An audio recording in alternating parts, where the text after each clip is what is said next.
एक प्रसंग है, श्री तुकाराम जी का कीर्तन होता था और वह कीर्तन शिवाजी महाराज को बहुत भाता था। एक बार सुना, उसके बाद वो इतने आनंदित होने लगे कि कहीं भी युद्ध में जाते तुरंत मन बनाते कि मुझे कीर्तन में पहुंचना है।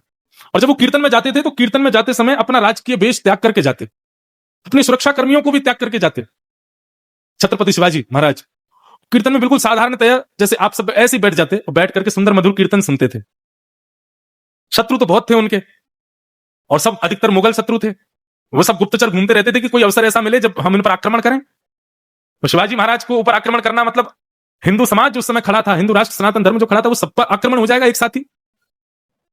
तब एक गुप्तचर ने मुगलों के ने जाकर के बता दिया, बोले कि अरे वो तो कहीं जाते हैं, कीर्तन में जाकर बैठते हैं, और वहां मैंने देखा ना उनके सुरक्षा कर्मी होते हैं, ना उनके साथ में कोई आयुध होता है, ना किसी भी प्रकार के आयुधों में भी बंधन में नहीं होते हैं। तो हम ऐसा कर सकते हैं कि जब वो कीर्तन में जाए तब उन पर आक्रमण कर दिया जाए।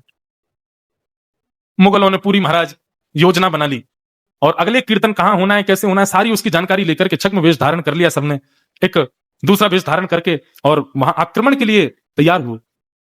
शिवाजी महाराज आकर के जैसे कीर्तन में बैठे भाव से श्रवण करने लगे, इतने आनंदित होके। कहते हैं जैसे ही उन मुगलों की सेना ने कीर्तन के मंडप में प्रवेश किया तो पीछे बैठा, सबसे पीछे बैठा हुआ व्यक्ति से लेकर के सबसे आगे बैठे हुए व्यक्ति तक, सबके अंदर शिवाजी का दर्शन होने लगा।